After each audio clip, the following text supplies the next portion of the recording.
Aujourd'hui, on se retrouve avec une situation où la survie financière d'une compagnie aérienne à bas prix dépend carrément de négociations diplomatiques qui viennent tout juste de s'effondrer. Ouais. Et à l'autre bout du monde, en plus, au Pakistan.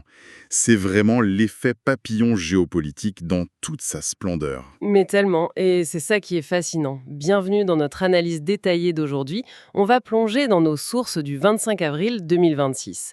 L'idée, c'est vraiment de décortiquer cette réaction en chaîne. Exactement. Notre mission aujourd'hui, c'est de comprendre comment une crise militaire au Moyen-Orient peut secouer l'économie de tous les jours. Et ensuite, on va prendre un recul, mais alors un recul monumental, pour regarder un peu notre place dans l'univers. Ça promet. Par contre, un petit point de méthode avant de commencer. Les sources qu'on analyse aujourd'hui touchent à des sujets hyper sensibles avec des figures politiques très clivantes. Oui, il faut bien le préciser, notre but ici, c'est pas du tout de prendre parti. On reste totalement impartiaux, on analyse juste les faits tels qu'ils sont rapportés, que ce soit d'un côté ou de l'autre du spectre politique. Voilà, c'est dit. Alors, on commence par le Moyen-Orient. La situation avec l'Iran s'envenime d'un coup. Les rapports disent que les pourparlers prévus au Pakistan, ils se sont effondrés. Et on ne parle pas d'un petit retard, c'est une vraie rupture. Ouais, c'est massif. Et en fait, le choix du Pakistan, c'était pas du tout un hasard. C'est une puissance nucléaire qui a une frontière avec l'Iran. D'accord, donc c'était un terrain neutre en gros. C'est ça sert souvent pour les discussions en coulisses, tu vois. Quand ces canaux indirects sautent, ça veut dire que les portes de sortie discrètes sont fermées. On perd la possibilité de désamorcer les choses sans perdre la face publiquement. Et pour couronner le tout, cette rupture est accélérée par la politique interne américaine. L'ancien président Donald Trump a dit publiquement qu'il arrêtait d'envoyer des émissaires. Ce qui coupe pratiquement tout espoir d'accord de paix à court terme. Ah ouais, c'est radical. Du coup, l'Union européenne se retrouve dans une galère pas possible. Ils arrêtent pas d'appeler à la diplomatie, mais j'ai l'impression que personne n'écoute. C'est exactement ça. Historiquement, la diplomatie européenne, elle a besoin du poids américain pour fonctionner. C'est un peu la dynamique du bon flic et du mauvais flic. L'Europe en bon flic, avec le commerce et tout ça. Voilà. Et la menace d'une intervention américaine ou de grosses sanctions, c'est le mauvais flic. Si les États-Unis retirent leurs émissaires, le levier de l'Europe, il disparaît complètement. Leurs appels au calme, ça n'a plus aucun poids de dissuasion. Et pendant ce temps, sur le terrain, c'est pas franchement calme non plus. Le premier ministre israélien, Benjamin Netanyahou, a ordonné de taper plus fort contre le Hezbollah au Liban. Les efforts diplomatiques et militaires se rendent dedans, quoi. Oui, ça se court-circuite totalement. Et ce qui m'amène à un truc énorme sur l'OTAN. Les sources disent que l'Alliance est sous une pression interne dingue. Apparemment, les États-Unis penseraient à sanctionner leurs propres alliés s'ils soutiennent pas leurs actions contre l'Iran. Ouais, c'est une information majeure. Et attends, sanctionner ses propres alliés, je suis assez fascinée par cette logique. C'est pas un suicide stratégique, enfin. C'est un peu comme si tu avais une assurance habitation avec ton voisin et que tu menaces de résilier son contrat pile au moment où le quartier prend feu. C'est une excellente analogie. Ça touche au cœur même de la dissuasion. L'OTAN, sa force, c'est pas juste ses armes. C'est la certitude absolue, l'article 5, que si on attaque un membre, tout le monde riposte. Ouais, l'attaque contre un, c'est une attaque contre tous. Exactement. Donc si tu commences à menacer de sanctionner tes alliés pour les forcer à s'aligner sur un truc extérieur à l'Atlantique Nord, comme l'Iran, tu politises la garantie. L'alliance inconditionnelle devient un vulgaire accord transactionnel. Et j'imagine que les adversaires en face se frottent les mains. Ah bah c'est clair. Si le ciment de l'alliance commence à s'effriter, toute la dissuasion globale s'écroule. C'est le triomphe de la tactique à court terme sur la stabilité à long terme. Ça invite carrément à l'escalade. Justement, l'escalade, on la voit vite concrètement. Surtout autour du détroit d'Ormuz. Moi, je vois souvent ce détroit comme la grosse artère carotide du pétrole mondial. Si tu la pinces, la pression s'emballe partout. C'est tout à fait ça. Et c'est ce que disent nos rapports, les prix du carburant flambent à l'échelle mondiale. Et c'est là qu'on en revient à notre compagnie aérienne. Spirit Airlines, qui est un transporteur à bas prix, se retrouve à potentiellement demander un sauvetage au gouvernement américain juste à cause de ce prix du kérosène. C'est fou de voir qu'un pourparler qui foire au Pakistan peut forcer le renflouement d'une compagnie low cost en Floride. C'est l'économie interconnectée. En fait, il faut regarder comment ces boîtes fonctionnent. Les grandes compagnies classiques, elles se protègent contre ça. Elles achètent des contrats pour bloquer le prix de leur carburant des mois à l'avance. D'accord, elles ont un matelas de sécurité. Mais les low cost comme Spirit, Leur modèle est super différent. Les marges sont calculées au centime près. Ils n'ont pas la trésorerie pour acheter ces assurances financières hyper chères. Donc, ils achètent le carburant au jour le jour, au prix de marché. ah ouais, donc si le baril prend 30% d'impôts à cause d'Ormuz, c'est mort. Littéralement, leur marge devient négative sur chaque vol. Ça montre comment un choc externe peut détruire un modèle économique hyper local. Donc la géopolitique décide si un vol Texas-Floride est rentable ou pas. Et face à toute cette pagaille, on a ce développement à Washington sur la réserve fédérale, la Fed. Le département de la justice abandonne son enquête criminelle sur Jerome Powell, le président de la Fed. C'est un timing crucial, oui. Les sources disent que ça ouvre la voie à des changements politiques. Mais pourquoi cette décision judiciaire est si importante là, maintenant? En fait, la Fed, elle gère la politique monétaire. Pour combattre l'inflation, genre celle causée par l'énergie, elle joue sur les taux d'intérêt.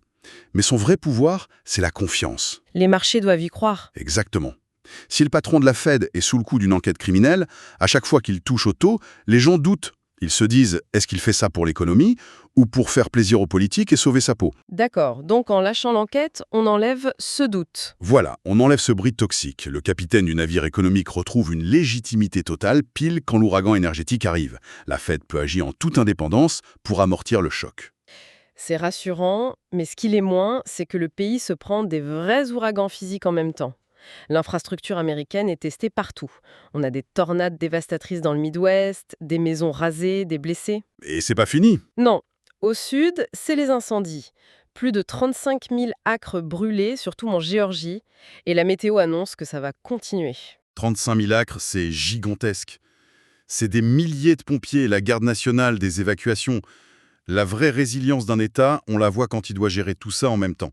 Gérer l'Iran et la Fed, c'est bien, mais quand le pays brûle ou s'envole, ça siphonne tous les budgets et la tension politique vers l'intérieur. Ouais, c'est un test d'endurance pour la société.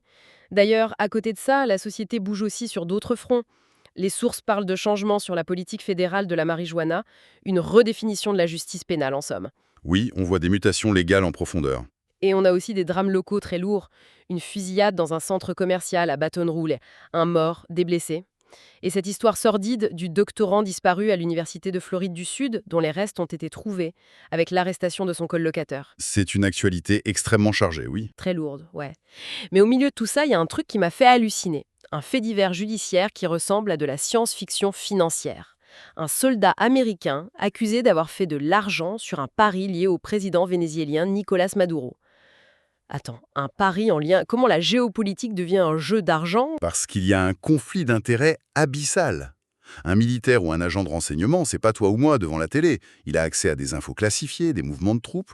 Et pire, il pourrait être dans une chaîne de commandement qui influence directement ce qui se passe au Venezuela. Ah, je vois. Le mec pourrait faire foirer une mission juste pour gagner son pari en ligne. Exactement. S'ils ont des incitations financières personnelles, ils pourraient retarder un rapport ou modifier une analyse. C'est la privatisation pure et simple des conséquences de la politique étrangère. C'est complètement dingue. La géopolitique comme produit dérivé à haut risque.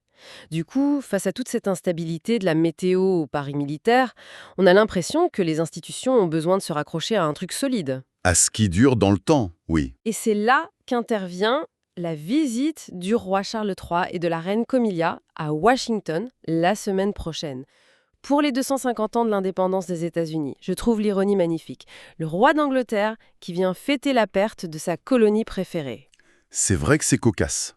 Mais au-delà du cérémoniel, c'est une grosse démonstration de résilience. Surtout avec ce qu'on disait sur l'OTAN. Ouais, l'alliance sous pression. Exactement. Quand les alliances récentes tremblent, fêter 250 ans de relations bilatérales, c'est un signal fort. Ça montre que même une guerre d'indépendance super violente peut se transformer en partenariat inébranlable avec les siècles. Les bases culturelles survivent aux crises politiques du moment. C'est rassurant, cet ancrage dans l'histoire humaine. Mais alors ce temps long de 250 ans, ça devient une fraction de seconde avec notre dernière source. La NASA a lâché une bombe. Un de leurs rovers aurait détecté des signes possibles d'une vie microbienne passée sur Mars. Si c'est confirmé, c'est probablement la plus grande découverte de notre histoire. On s'entend, c'est pas des petits bonhommes verts, hein, c'est des signatures chimiques dans la roche. Mais ça voudrait dire que la biologie a existé là-bas il y a des milliards d'années. Le changement de paradigme est total. Depuis toujours, la Terre, c'est notre seule référence. On ne sait pas du tout si la vie, c'est un accident statistique miraculeux ou si c'est juste une règle de base de la chimie organique dès qu'il y a de l'eau et un peu de chaleur. Et si on prouve que ça s'est passé 2 fois de manière indépendante juste dans notre petit système solaire? Terre est une immense machine à fabriquer de la vie, en fait. C'est pas une exception terrienne. C'est une règle universelle. C'est vertigineux. C'est un peu comme cet overview effect. Tu sais, ce que ressentent les astronautes en voyant la Terre depuis l'espace. Mais là, appliqué au temps et à l'univers entier. C'est clair que tout prend une autre dimension. quand on regarde tout notre écosystème d'infos d'aujourd'hui, on voit comment tout résonne. Une discussion ratée au Pakistan pince l'artère d'Ormuz, le carburant explose, une compagnie aérienne américaine vacille et la Fed doit sécuriser sa légitimité. Et pendant que des tornades ravagent le pays, des militaires parient sur le Venezuela. Ouais, tout ça pendant qu'on fête 250 ans de paix avec les Anglais et qu'on cherche des microbes vieux de plusieurs milliards d'années sur Mars. C'est une hyperconnectivité totale. Et justement, cette perspective martienne, c'est la meilleure façon de clore cette analyse, je pense. Oui, il y a une réflexion qui va bien au-delà de l'actualité pure. C'est ce concept du grand filtre. Ah oui, très pertinent. Si la NASA confirme ces microbes martiens disparus, la grande question c'est 1. Pourquoi ils n'ont pas évolué? Est-ce qu'ils sont morts à cause d'une perte d'atmosphère, un truc purement géologique? Ou alors, et c'est là que ça fait peur, Si la vie s'autodétruit systématiquement. voilà, est-ce que la vie est une étincelle tellement instable qu'elle finit inexorablement par détruire son environnement et s'éteindre partout où elle naît? Quand on voit nos propres crises, la guerre, le climat, tout ce qu'on a décortiqué aujourd'hui, le silence de Mars, c'est peut-être pas juste de la géologie. C'est peut-être un miroir qu'on nous tend. Un gros avertissement. C'est un avertissement sur la fragilité de toute existence. C'est là-dessus qu'on va laisser ceux qui nous écoutent méditer aujourd'hui. Merci à tous d'avoir suivi cette exploration détaillée avec nous. Prenez soin de vous